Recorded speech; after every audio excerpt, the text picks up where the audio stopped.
Good afternoon and welcome to our webinar on data literacy, the key to powerful decision making. I'm Natalie and I'm the CEO of Profusion. We're a data agency and consultancy who really try and help people unlock the value of their data, which we really think is the sort of hidden untapped asset on your balance sheet that you're missing out on. And people and culture are a huge part of making that a reality and getting value out of data. And so today is really talking about the importance of data literacy and how it supports you across the whole organization to really drive your decision making and to spend less money and make more money or have greater social impact or whatever your aims are. I'm really delighted to be joined by a fantastic panel. I'm going to start by asking Darren to introduce himself, please. Hi, thanks, Natalie. I'm Darren Robertson, and I'm the data strategist over at Save the Children, and I look after the whole remit of our data function across our organisation. Back to you, Natalie. Thank you. And Faris, can you go next, please? My pleasure, Natalie. Thanks. I'm Faris Orenki. I'm the CEO of Sheer Ghetto Consulting. So we're a small boutique consultancy that focuses on strategy and emotional intelligence and making our clients more effective. And obviously, data is a key part of that. So I look forward to discussing it today. Lovely. And last but definitely not least, Michael.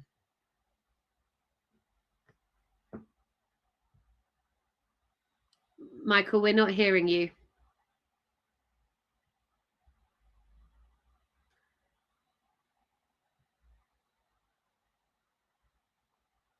Okay, we'll come back to Michael when we can get his view, but we're also really delighted to be joined by Michael Brennan, and Michael is a consultant at Profusion and has worked both at Profusion and across a whole number of other clients.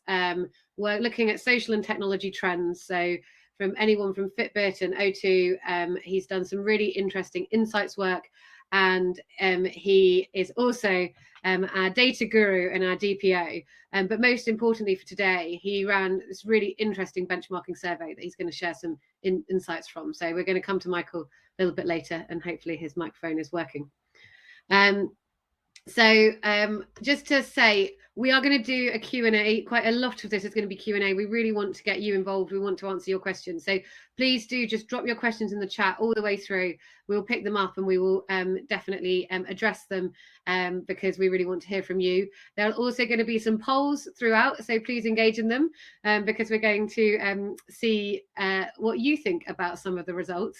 And later in the session, there is going to be a chance to see how data literate you are as well. So hopefully a really interactive session today. I'm really looking forward to it. So we all know that data literacy is key to having data-driven business, but there are lots of, we were just discussing this as presenters, and there are lots of varying sort of definitions of what data literacy is. And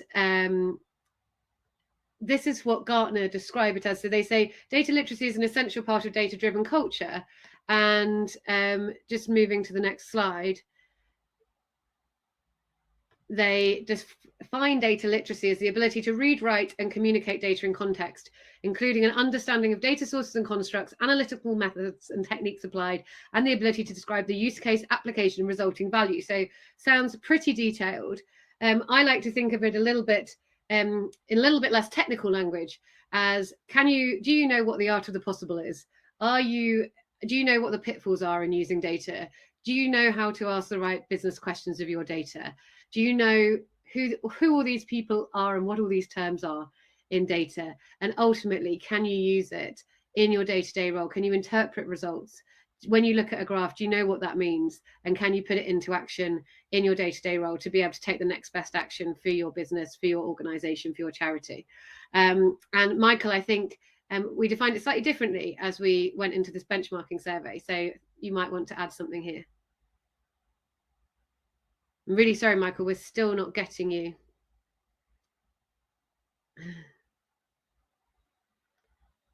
No, I'm afraid we still can't hear you, Michael.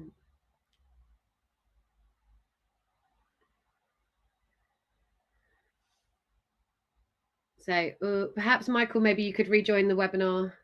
We'll try again because we were having a nice chat to you before we went on stage. So something about the stage doesn't like Michael's microphone.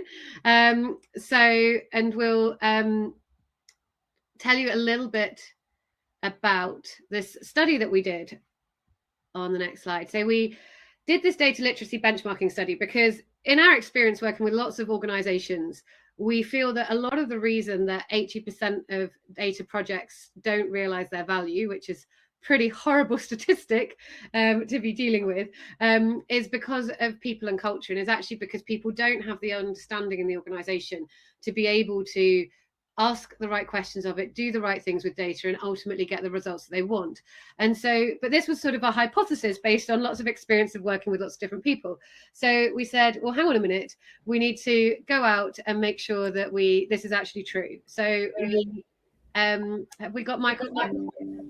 I hope so. Brilliant, Michael, perfect timing. So to tell them what we did in terms of the methodology of this study. So I'm going to hand over to the man who did it. Yeah, apologies everyone for that. The best laid plans, etc. Yeah, just taking a small step back, just in terms of that definition of data literacy that we applied for the purposes of our benchmarking study. I guess the frame of reference was very much that people are not seeing the return on their sort of analytical investments. That's been our starting point for developing the Data Academy, etc. And it was very much the lens through which we were looking at data literacy. So in the context of the Data Academy, we were keen to sort of expand the definition to enable us to sort of equip and empower leaders and managers with the knowledge to credibly, I guess, engage, manage and evaluate the work of their data teams, and ultimately to make effective data-driven decisions for their organization. So that was the more expansive sort of definition of data literacy. We also realized that we needed some objective sort of benchmarks to measure data literacy in the round before we embarked on our Data Academy sort of journey. And we came up with a solution with an online survey working, and it's not often, I guess, sort of panel providers, research partners get sort of flagged up, but we set quite a challenge in terms of bringing a data literacy questionnaire to life for an audience who probably wouldn't be expecting this type of exercise. So it was great to develop an interactive sort of quiz format. We partnered with a business called IntelliSurvey. If anyone has a really challenging survey, I strongly recommend getting involved with those guys. They love a challenge, and they delivered in spades for us. In terms of what the survey looked like, reflecting that broader definition and equipping managers and leaders with the skills required for success in this area. The survey covered 8 sort of broad areas, a fairly scary statistics section to start with, moving into sort of databases and database management, data quality, charts, data roles, data protection, subject close to my heart, data projects, and then finally sort of glossary of terms. So a fairly expansive sort of set of questions, hugely challenging. In terms of the audience that we set out to reach, we wanted mature sort of managers and leaders across organizations. We were looking for people with circa 10 years sort of working experience, ideally in line management roles for 5+ years. And we were aiming for a level of seniority ranging from owners and founders of smaller businesses through CEOs, managing directors, executive leaders, directors, and then down to senior manager level. In terms of the 300 respondents we got, the mean age was 49. Generation X, born in 1972, was the mean. And that maps quite nicely to our sort of target audience in terms of, for example, the average age of a marketing director is in the early 40s, but extending up to that sort of early 50s sort of bracket. So we thought that was a good sweet spot to equip managers and leaders with the skills that they needed in this space. In terms of company sizes, we included everything really from SMEs, from 50+ employees, through to enterprise level with 1,000+ employees. We talked there just about the sort of job roles. So we really wanted business sort of leaders and managers, owners, CEOs, and then through to senior managers. We wanted a good cross-section across different business functions and departments, everything from customer service to sales to finance to strategy and so on and so forth. We wanted a good representative sort of selection across business functions.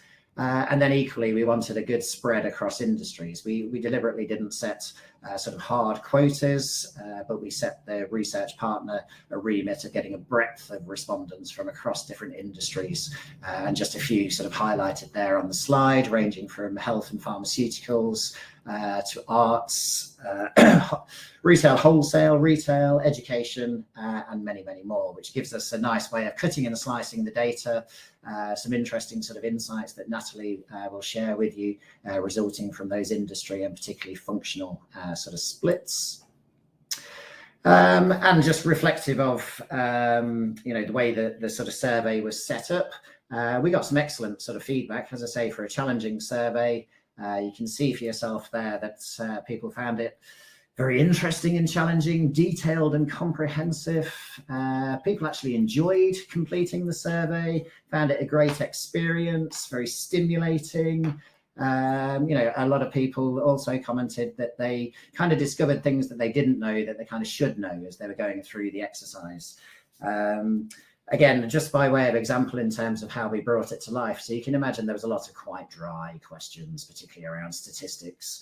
And our research partners came up with the excellent idea of throwing in the odd sort of pub quiz type question, just to sort of break up the flow, give people sort of pause for thought.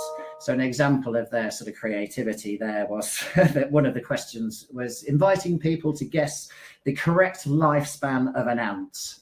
And if I give you the 4 options for the response for that, there was 3 weeks, there was 2 months, there was 2 years, and there was 20 years. So Faris, which one do you think? Well, first of all, I wish I'd done the whole quiz, but I'm going to say 20 years, Michael. Very good. Darren, would you like to comment on that? Same, actually. Very good, very good. Safety in numbers, you are both correct. 20 years, quite extraordinary. How on earth does an ant last for 20 years? But you are off to a flyer, gentlemen. Thank you very much. So just a very brief sort of overview of how we went about it. And I'm happy to hand back to Natalie now to pull out some of the key insights and results. And I might add, we didn't include their guesses about ants in the results. No. To make it more fun. But I did the quiz even without the ant questions with a group of CEOs recently. And it was funny because everyone got very competitive about it. Luckily for me, the person who'd been through our data literacy training did score the highest of all of them. So we were doing something right. But it isn't actually meant to be competitive. It is really meant to just be an analysis to help people understand where are you at and what have you got to learn. But we found some really interesting insights from it. So it was created by a team of data scientists and consultants, and it was conducted, as Michael said, because we're launching this training through our Data Academy, which is about supporting data education, training everyone from leaders to junior data teams. And I've got a question to kick you all off with, so please do join in the poll. But we recommend that there should be an average data literacy score of 50% to say, yeah, you're pretty much there, like you've got an adequate understanding to be really leading this stuff in your organization. So how do you think our respondents scored on average? Do you think it was 54%, 34%, 30%, or 50%? Oh, we've got a real pessimist in the audience. Any more on the poll? Oh, great. We've finally got an optimist. I'll just give you one more minute on the poll. Okay. So actually, our audience have done very well because the average score was, in fact, 34%. So as you can see on the scale, that is great that you guys did so well, but not such good news generally. So falling into sort of a below basic understanding of data and data literacy. Anything above 50%, we sort of think has a good understanding. And as you get into above 80%, leaders don't need to know that. That's for the data scientists. The results really just showed up, I suppose, the hypothesis that we had, that there is this really urgent need for people to have a better understanding of data, not because we want everyone to become data scientists, but because it is key to decision making in their roles. And we're going to talk a little bit about some of the breakdown of those results. So, Michael, I think this is you. Natalie, thanks very much. So, yeah, 34% the mean score, because obviously we should be careful of our terms given the nature of our subject, across the piece. And you can see the distribution across the 8 sections there. So as I said, statistics was a pretty intimidating sort of opening section. So 30% for that. That was the lowest individual score. The highest score, by contrast, was 44% for charts. And it's quite interesting, actually, in terms of the seniority of respondents. It was the executive leaders who led the way in terms of both charts and statistics. That makes a lot of sense, given the nature of an executive leader's role, the importance of business intelligence and the ability to interpret, visualize data, interpret charts, make decisions off the back of that. But it's also worth, I think, just pulling out a few additional sort of thoughts on the scoring. So the highest score for an individual question across the study was 78%. And the question was, what do we mean by dirty data? So that obviously sat within the data quality sort of section. You don't need me to tell you that we mean it's inaccurate, it's incomplete, or it's inconsistent sort of data, but really important that so many people recognize that sort of concept. Slightly depressingly for a data protection officer, the highest score in the data protection section was 63%. And just in terms of data roles, the most recognized and well understood data role, which again is quite intuitive, was that of the data analyst. So yeah, some encouraging sort of individual sort of scores, and also worth mentioning that we did get a number of people with significantly higher scores, shall we say. So we did have, I think it was 8 respondents who scored between 65 and 79. So that would fall into our our advanced level scores. We didn't get any budding data scientist geniuses, but the fact that we had that stretch, that we had those number of people scoring at that high level, suggests it was, broadly pitched correctly to a very diverse sort of audience.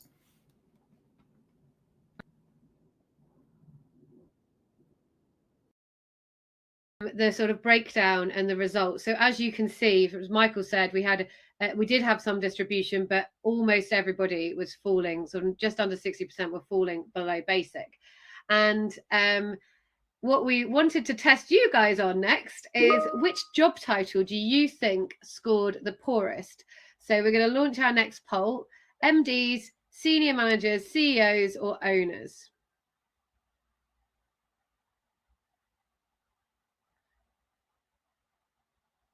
So who do you think scored the worst?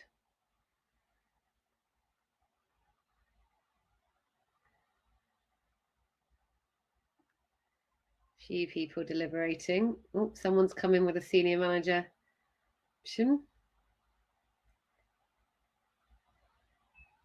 Okay, so yeah, it was actually CEOs. So CEOs only scored 30%.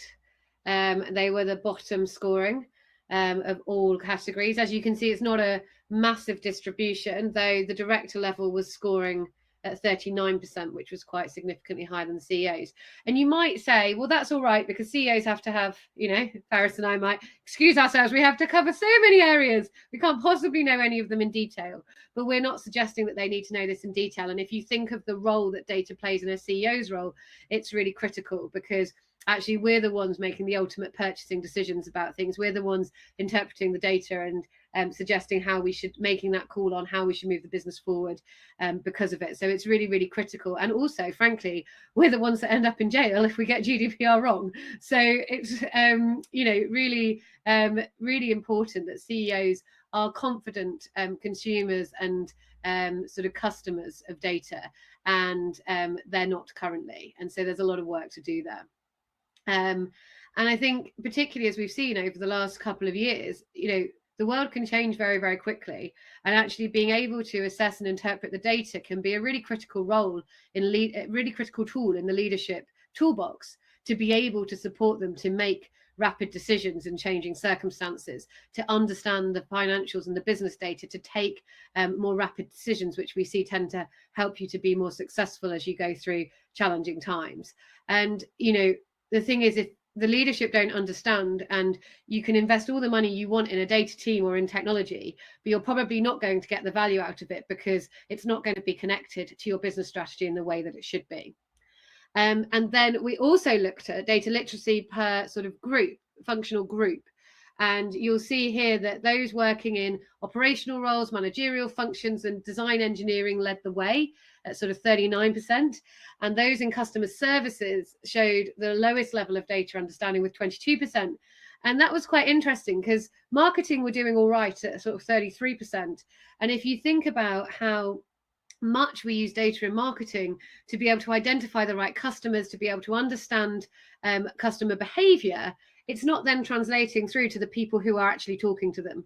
So all that great insight that you might have to target your digital marketing with and really make sure you're winning the right customers, you're retaining your customers through your email channels, all those sorts of things, is then being lost with the people on the front line, when actually if they could really understand what that data is telling them, they could use it really effectively in how they could engage on a day-to-day basis.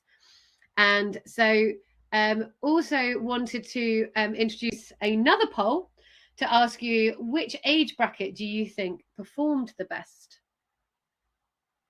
So was it under 45s or over 45s? Do you think young people were more data literate than more mature business professionals?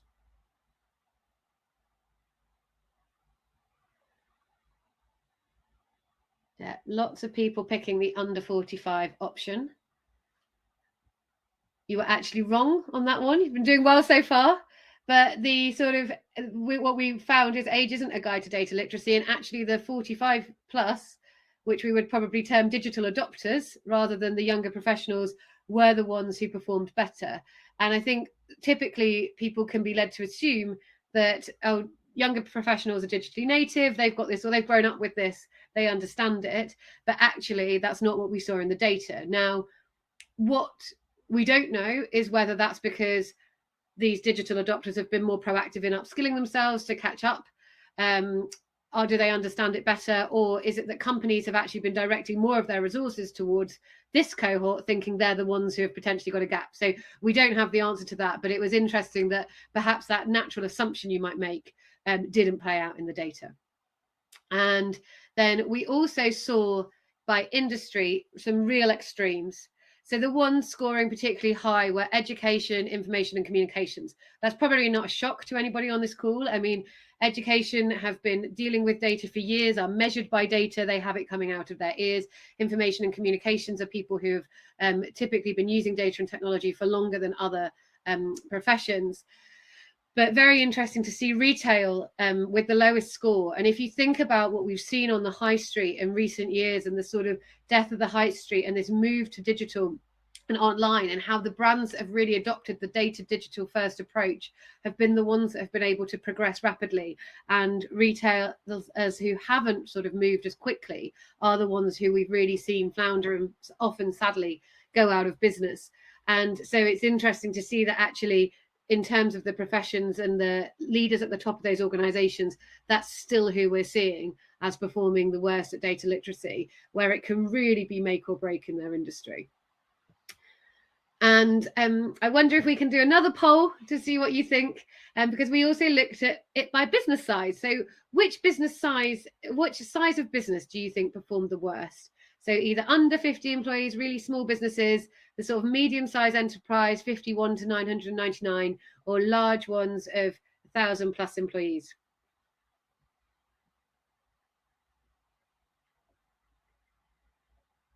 Okay.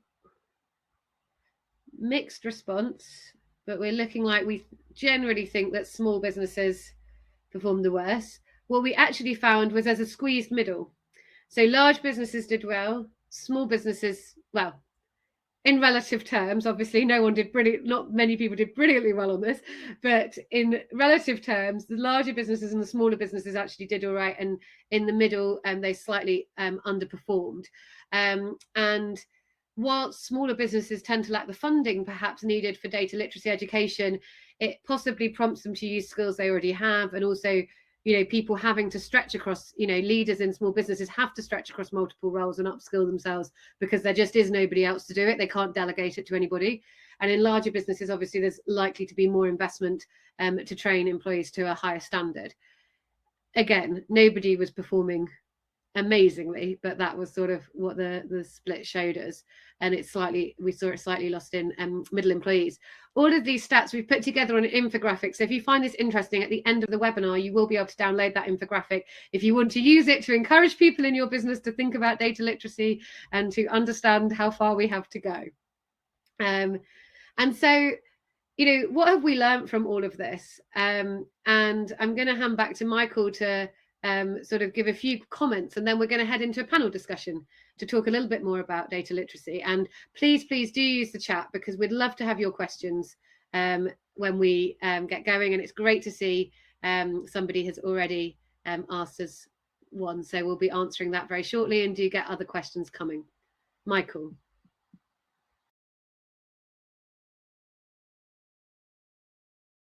Michael, you'd like to take yourself off mute.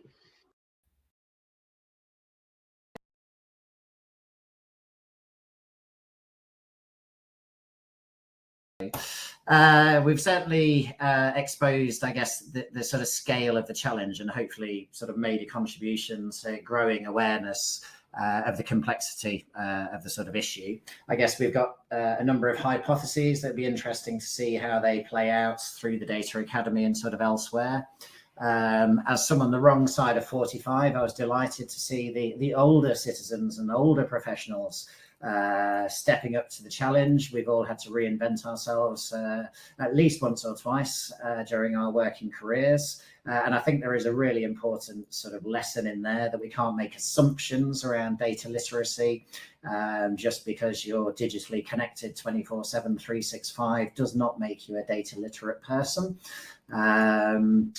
I'd kind of add to that as well, that I think as this project has sort of evolved and listening and learning, I think there's a real value in data literacy from a societal point of view as well as a business point of view. I think the ability to be able to read and understand and interpret data correctly is an incredibly valuable defense against misinformation around vaccines and COVID and everything else. So I'll just throw that in and bundle it up with the young people.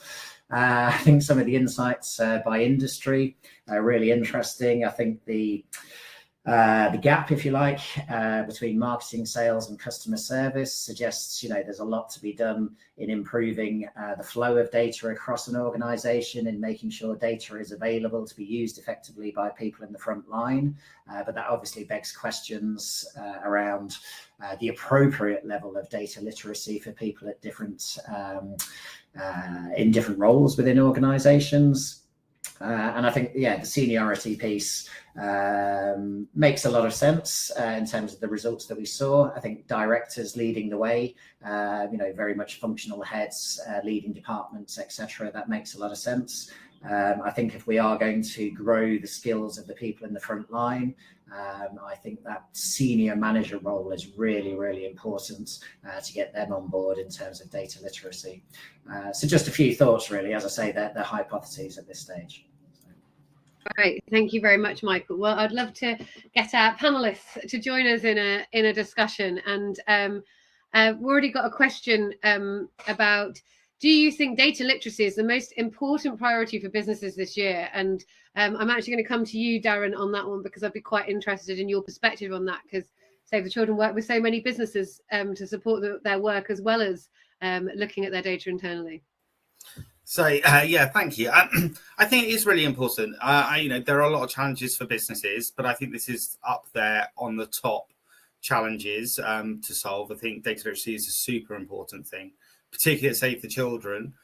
We want to be really data driven. We want to make smart decisions. but it's got to come from the top. And that's the thing that we're definitely focusing on this year, is looking to develop that data literacy program, but making sure that it is coming from the top down into the organization. And I think that's a key part of that as well. So yes, it is really important. Yes, and I mean, I'm obviously biased, but I think one of the things we see is that data can be a route to solving so many of the challenges that the top table are dealing with. So, if you think about some of the things that are on people's minds at the moment, like we've got a really difficult talent market. So how do we recruit and retain the best talent? Data can play a real role in predicting which employees are likely to leave, predicting your top talent, putting those two things together to enable you to put early intervention in place and to enable you to target your investments in those talent. If you think about ESG, something that's coming up, data can play a huge role in supporting you to track, to measure, to understand how you can progress towards the sustainable goals you're trying to achieve as a company, or you're needing to achieve because you're a large company and there's sort of government regulation coming in on that. And if you think about the sort of importance of diversity and inclusion in organizations, which I think the BLM movement, it's been on the top table's agenda for a long time, but the BLM movement, I think, just showed us how far we have still to go on that. And as leaders, I know most leaders I talk to have that very much front of mind. And actually, data can really help you to be a more inclusive organization, because it can identify people that you're not necessarily looking at. It can make sure the right people are being talked about in these progression conversations. So I think data is quite an important route to solving other problems. And therefore, if you make data literacy a priority, actually, it can help you solve the other things that are really challenging your organization. But as I say, I am biased. So Faris, I'm going to ask you the question of how important is data literacy to your organisation as you build and grow it? Excellent points. There's a lot of challenges as a business owner that trying to get our heads around, particularly at this time in the economy. But data, definitely, Natalie, I agree with what you say, that data underpins it. Now, for me as a business owner and running the kind of business that I do, data literacy is important in two aspects. One, for my own business, making sure I'm on top of all the metrics and all the things that could potentially go wrong. And the best indicator for that is the data. So me being close to it, people in my team being close to it, is really important.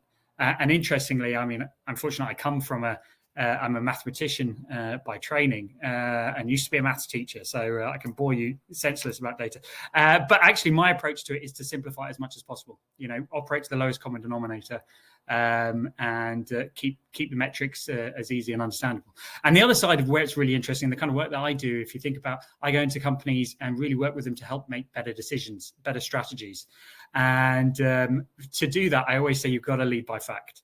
And so it's actually data literacy and being exposed to it is very important for us as a business to understand what holds people back in organizations that we work with and the levels that they have. So looking at the scores that you portrayed in the survey today does not surprise me. I wish it was higher, because it would make my job easier when I do go in and challenge and make sure that companies are making the right decision.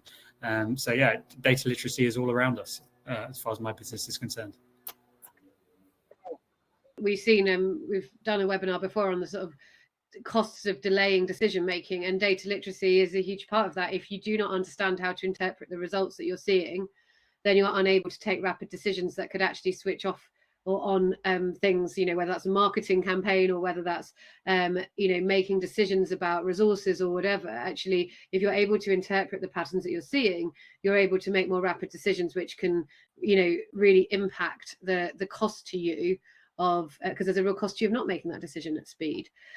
You said that you have been involved in maths teaching, so I'm afraid you've left it very nicely open for me to ask you Anne's question, with should statistics and data literacy more broadly form a greater part of the maths curriculum in schools and universities? So I'd love to hear your thoughts. Well, thanks, Anne. Yeah, I started my career, as I said, as a maths and economics teacher, and I had the pleasure of teaching 11 to 18-year-olds.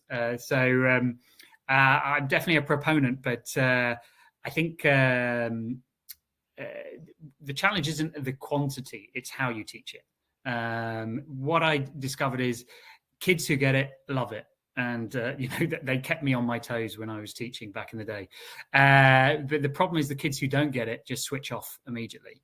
And unless there is really engaging and inspiring ways of getting through to them, it doesn't matter if you tell them they've got 10 hours of it a week or 1 hour a week, none of it's going to go really in. So I think it's how we teach it and how we bring it to life and make it and simplify it and make it exciting and interesting is the real key. And interestingly, the years I spent teaching really shape how I go into a boardroom, because just because someone's 65, wears a suit and tells me they understand numbers, they just remind me of the 11-year-old who didn't get algebra. And so I still use the same techniques to get through to them and inspire them. And then they go, now I know why I'm making the decision that I'm making. Harder to present to a room of children than a room of adults, because most of the adults aren't really listening to you, whereas the children actually tend to pay attention. I think that's true, and we do quite a lot of work in schools, and I think certainly we see that where you can really bring it to life for young people. So it's not about it being statistics, it's not about it being data literacy. That doesn't mean anything to them, but they get excited about something that they, see in the world. So whether that's you're interested in wanting to own a car, well, do you know how we would predict whether you're going to buy that car, or whatever it is, but really bringing it to life for them through something that is meaningful to them, that they see in their everyday lives, and how data affects it. And even recently for the older students on something like the exam algorithm that sort of went so statistically badly wrong, but actually it's a real lesson in how data can be part of the answer, but it doesn't by default make every decision for you. And that's why actually being data literate and being able to interpret those results and understand whether it's right, whether you're reinforcing bias, whether you've got the right information in there, whether it's leading you to the right decision, is really important. We've also I'm going to go to Michael on this one. So Michael, what would you say is the best starting point for a team that aren't data literate? Yeah, I mean, I guess we all appreciate that different levels of data literacy are relevant to different roles and functions within organizations. But I guess probably I would extend from Faris's sort of point and your own points that it's about bringing it to life and pulling it away from a mathematical, statistical sort of frame, which, as we know, many people, switch off. I'm not sure I'd have signed up for that course at school, but what I certainly would have signed up for was applications of data in the world around us. So we've had unfortunately, we've been living through a horrendous sort of pandemic over the last couple of years, but from a data perspective, really, really interesting starting point really is to discuss some of the data that's been surfaced. A lot of people have talked about the Johns Hopkins University dashboard as being the greatest boon to data literacy in recent times, as so many people scrambled to understand the data points and charts that were being communicated there.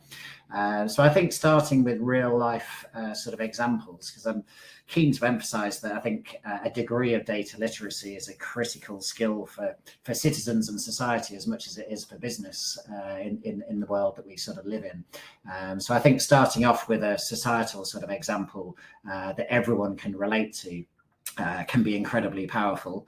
It can also help people to understand that they're not being picked on, if you like, that their weaknesses in terms of interpreting data are shared by some of the most senior people in the land.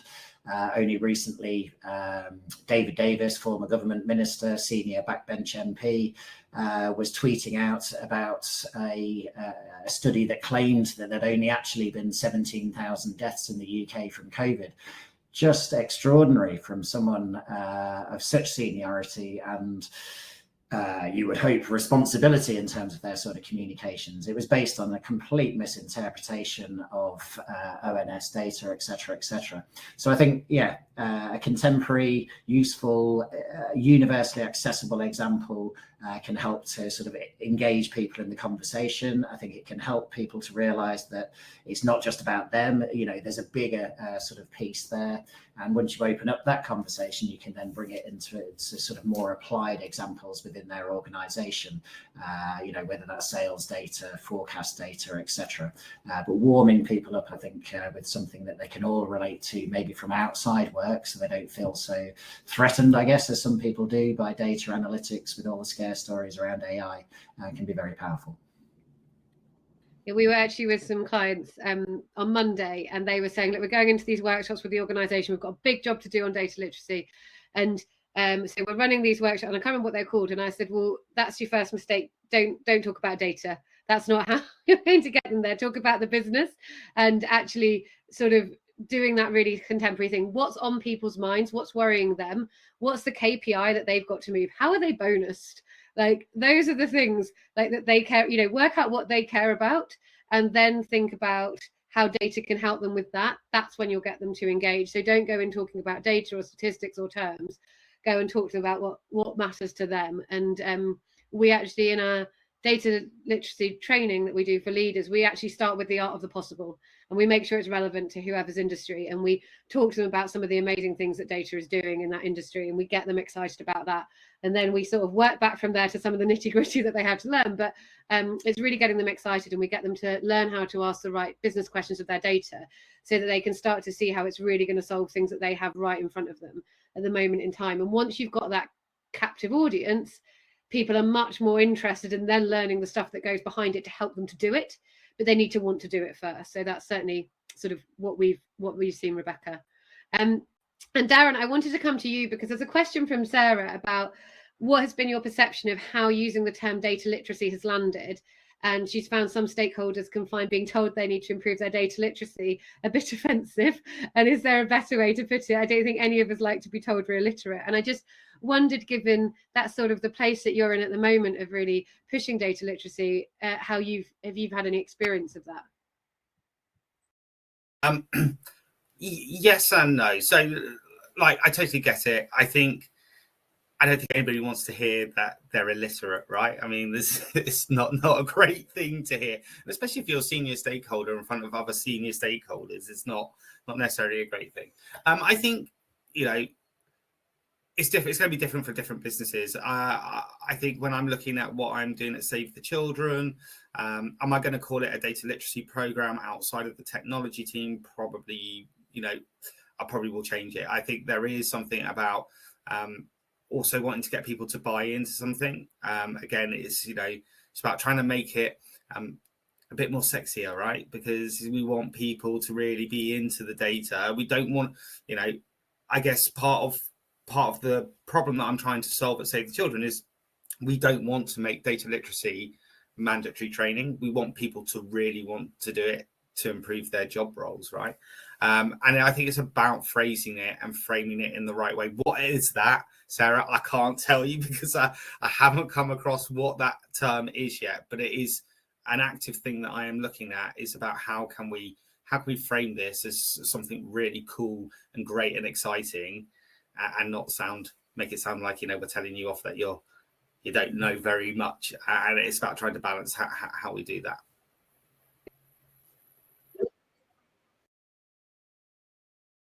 To making the survey that was giving us good data on where people are at, but making it into a fun quiz. Actually, people really like the gamification of it. And as I say, they got competitive, but then they suddenly went, oh my goodness, I don't know a lot. And now actually, because particularly leaders tend to be used to being quite good at things, they didn't like seeing, we asked some people at the start of the course, well, what would you like to get out of this course? And people said various things. And one of the CEOs just said, I want a sea of green. And I said, sorry. And it was because he said, I want all my scores to go green. Like at the moment, I'm in red, I'm in amber in some of the categories. I want, by the end of this course, I have to be in a sea of green. I hate not being in the green. And, that's a really good way to sort of get it started. And it's not really about data literacy. It's about like a fun, whether you can do polls, whether you can do something in the leadership team just to sort of get them going. And yeah, I'm not sure we found a great other term for it to give you the silver bullet, but definitely how do you gamify it and how do you use really real life examples and things that are connected to their role? So you're not really talking about, okay, there's something you're bad at, we're going to sit here and improve your data literacy. You're talking about, we want to help you make this change in the organization and here's how we're going to do it. Anne's response to you, Darren, was tell them that they'll save more children's lives will all sign up for that. Lovely. We had a few questions submitted ahead of time, so I'm just going to ask one of those, which is, linked to all of this, and Sarah, you've brought up one of the things, which is it's a bit offensive, but what are some of the other barriers that you think there are to data literacy? Faris, I'd be interested in your view on that. I think barriers to data literacy, as well as availability of training and awareness, is linked to the answers that you said before, that Darren and Michael pointed out, is about psychological safety. Right? Nobody likes being on the outside. Nobody likes feeling crap at anything, particularly not in front of people where they don't feel they can be themselves. And actually, this is what I see in organizations. You know, the leader who's driven to have all greens is because he's scared to show that he's fallible or she's fallible. So having an environment where you go, do you know what? I'm crap at data. I don't understand it. And making it okay to be crap, I think, is a big barrier to even just start the conversation around it. And then you can throw in, okay, how do I access learning more about it and stuff? And but if you're not even self-aware and you're not even willing to step over the doorstep, then I think that's the biggest barrier of all. What's your thoughts on this?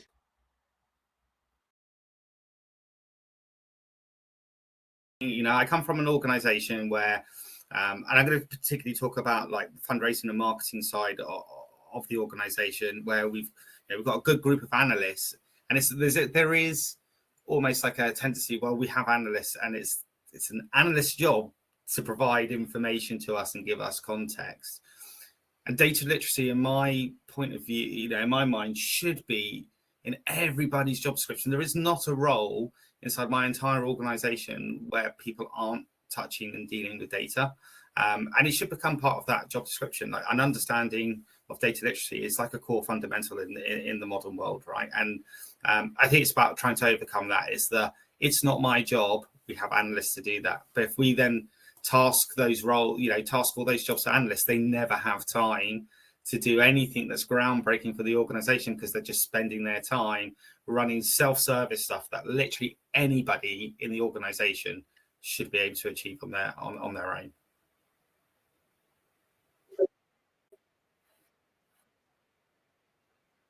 Having the people who are doing their jobs every day being able to use it. Michael, is there anything else that you would add to sort of barriers to data literacy? I think really just complementing what's been said. I mean, I think psychological safety is a really good expression, and that just reflects the importance of having a culture that, you know, supports people on their journey, where people feel comfortable to ask questions, where people feel comfortable to admit weaknesses, where the organisation is willing to support them by providing this type of training. I think it's critically important that leaders are willing to role model the behaviours that they want to see in terms of using data to make decisions, etc.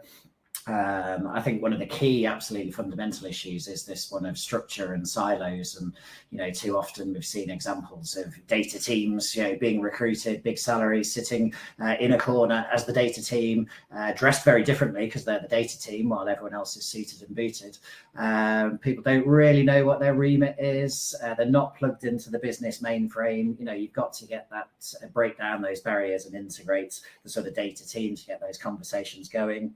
And I think there's a bigger factor in instilling trust in terms of the direction of travel. I think there's too much noise around artificial intelligence replacing jobs. I think the emphasis needs to be on helping people to understand that data helps them to be more effective. You know, there's a sort of trend towards talking about augmented intelligence now rather than artificial intelligence. Data makes us better at our jobs.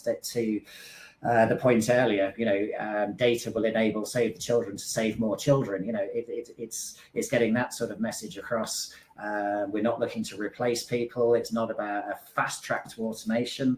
So we need clarity and transparency from an organisational level. So a bundle of things there, most of them falling within culture and change management, I think. Yeah, and I think the other thing we see is also thinking about recruitment of data teams. And I think often companies assess for their data skill and not their commercial sort of business skill. And actually, data literacy, you need your data team to support you with, right? Because they're the ones that understand it. But it's having that balance of sort of understanding of data and commercial understanding of the business and the business context, which quite often, given the sort of salaries you're having to pay for data, you'll be getting people who might be in their first or second job who have got less commercial context than perhaps more the people that they're dealing with.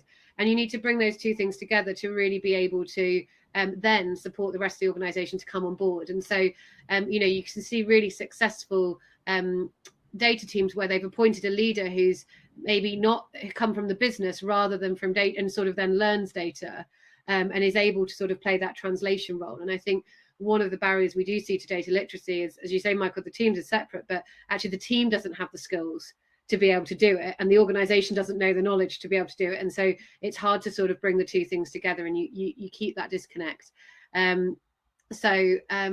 Yeah, quite a few barriers, but none of them, all of them people, which is always harder, but none of them insurmountable. And I think the thing is that when you get started and you get some champions, you can really, have real success in one department and really sort of prove the value. They then become the champions for it and sort of start to roll it out. But also really getting your leadership buy-in. We had feedback on our data literacy training for leaders from one of the clients saying that now the CEO sounds like Caroline, who's our lead trainer, and in the meetings he's asking all these questions all the time of the team, and he's asking them what their success factors are, and he's asking them that what would it look like and all of those sorts of things. And it's really great when the CEO really adopts it and, as you say, role models it, because that means that it sort of does flow through the organization. So getting to those people at the top also really important. Sort of how can we improve our data literacy? I'm really interested in any comments in the chat about how people think that they can improve their data literacy and sort of get going, because it is a minefield, and we are not talking about going away and learning to code. There is absolutely no need for people who are not sitting in the team to do that. But if anyone's got any thoughts on they might do, or if anything they've been inspired to do after this webinar, we would love to hear them. And if anybody else has got any questions, do please add those to the chat. We're sort of getting towards the end of the webinar. We're really happy to answer your questions. But I just want to ask our panel, put our panel on the spot. Asking the right questions, awesome. Making sure data is easily accessible is a key way to improve data literacy. Absolutely, Rebecca. The easier it is for people to find, the more integrated it is into their roles. So one of the tools we love using is a tool called Sisense, which is like a business intelligence platform. And one of the reasons we like it is because like all the stuff is sort of exported into Slack, into PowerPoint, into all the different channels. So it's sort of, it comes to you where you use it, and you're no longer asking everyone to like log in and look at a dashboard. You're asking them to use the marketing tool they use, and the insight will appear to them in that so that they can act on it. And that's one of the ways that we see really makes a difference to people actually wanting to use it, engage with it. Then they get excited about it, and then they want to know more. The only risk for data teams at that point is they get a lot more work, which I'm sure, Darren, you've experienced once you start to have success across the organization. I'm going to put our presenters on the spot and ask them how you think you'd have scored against our benchmark. So Faris, I'm going to come to you first. I'm just gonna, having got one question right today on the ants, I'm gonna say probably about 34%, if I'm honest. Maybe 35, just to make me feel. I think your maths teaching will have helped you on the statistics section. I think you might have got to 40. And what about you, Darren? I don't know. I'm gonna say I'm gonna put myself as in the 40s. I think I do pretty well in that kind of area.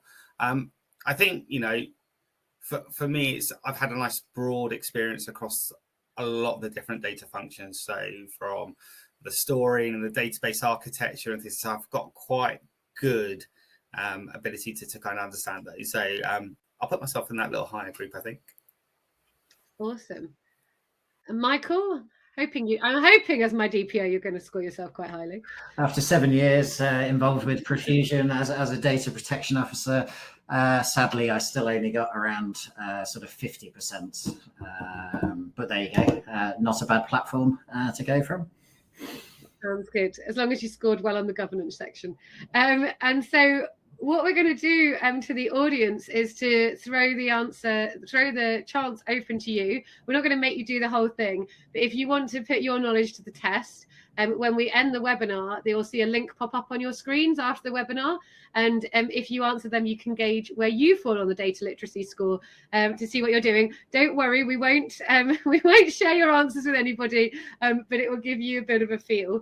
We've also popped in the handout section of your chat screen the summary infographic. So if you are trying to sort of promote data literacy in your organization, if you do want to use it to talk to people, then you're really welcome to take the results of the survey that we got. Hopefully that will be useful to you.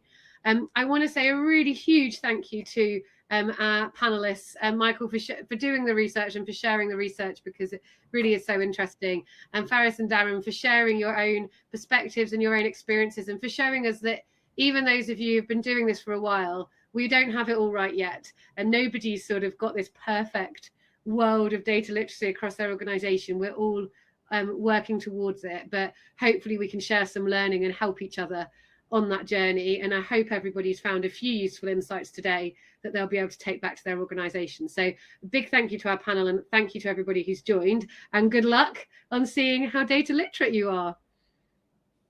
Thank you very much.